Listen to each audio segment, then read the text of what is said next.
I've never been much of an outdoors person. As a teenager and into my 20s, while some of my friends did regular camping trips, I stuck around the neighborhood, focused more on skateboarding and playing the guitar. Admittedly, camping was always something that fell outside of my comfort zone, and it just seemed easier to decline the invitations. Though, I always wished that I had gone with them, to share in the adventure and the bonding experience. Recently, we were invited to join friends in Yosemite for the weekend.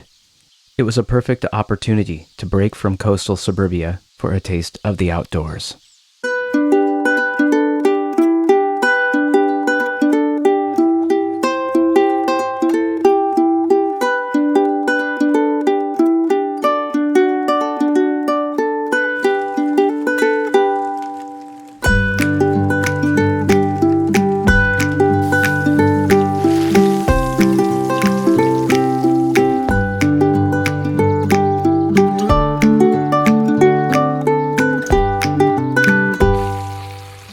We reserved a few spots at Tamarack Flat, a charming campsite about 45 miles north of Yosemite Valley, sitting at about 6,300 feet in elevation. It's fairly remote and quiet, and the scenery is incredible with beautiful overlooks and an endless supply of spectacular trees.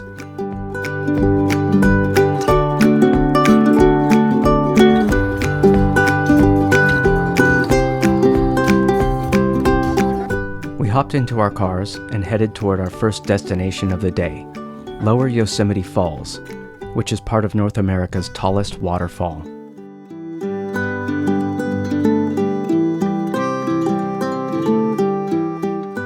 The trail from the parking lot to the base of the falls is a leisurely stroll, with grand beauty in all directions.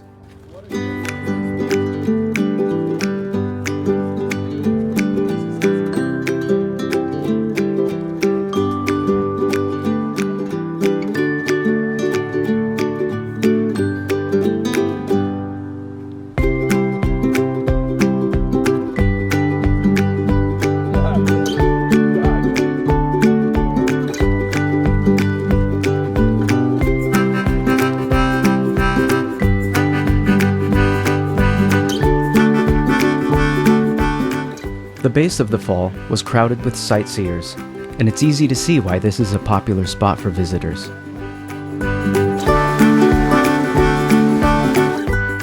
You can take it all in from afar, or traverse your way over the rocky surface to get closer to the water, which is what we did.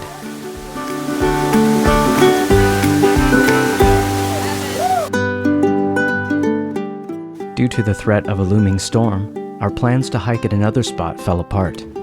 However, we took a quick stroll to the nearby Happy Isles Nature Center, a family-oriented space designed for nature and art lovers of all ages.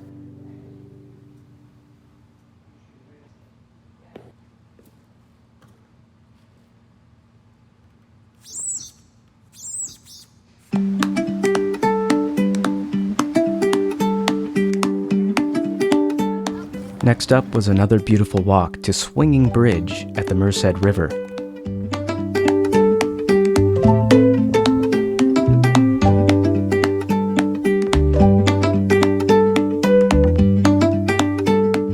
Prior to 1965, Swinging Bridge was an actual swinging bridge, but it was rebuilt to be a sturdy, flood-resistant spot to enjoy the river and the magnificent scenery.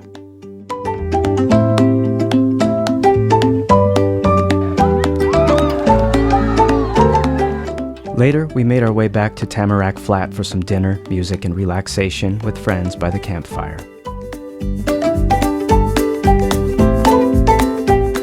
A plateau above the campground served up an amazing sunset through the skyline of trees.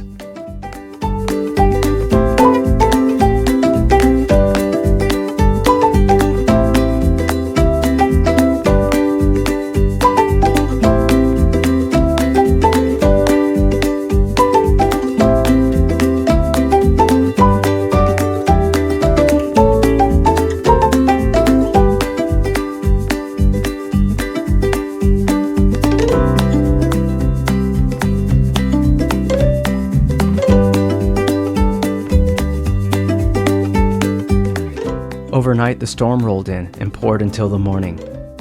Some of the tents in our group were flooded, so everyone relocated to cars to stay dry.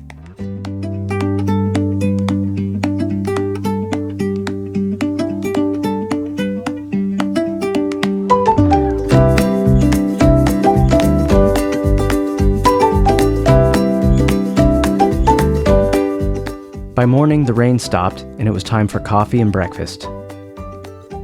Something about being here made even instant coffee taste like gourmet.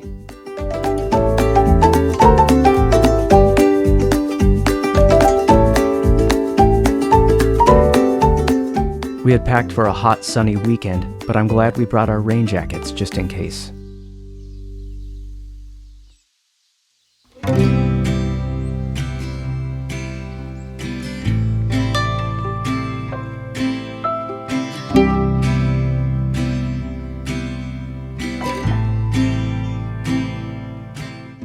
As the clouds cleared and the sun returned, we made our way out of the campground for our next destination, Glacier Point, a world-renowned overlook where you can find grand views of Yosemite Valley from above, as well as Half Dome and Yosemite Falls. This is a popular spot for visitors, but it wasn't too crowded to enjoy.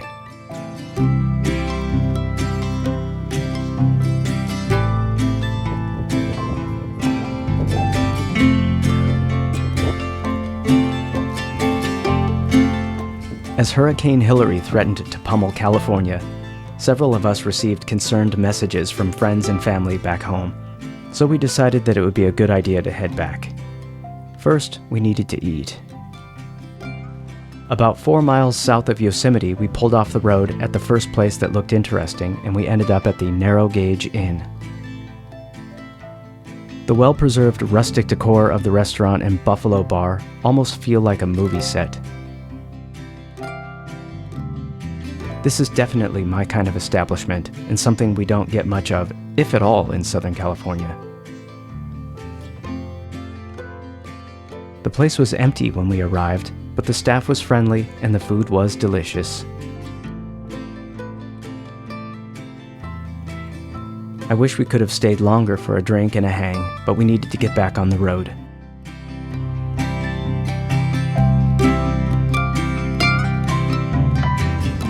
As the storm did its worst, driving home required intense focus.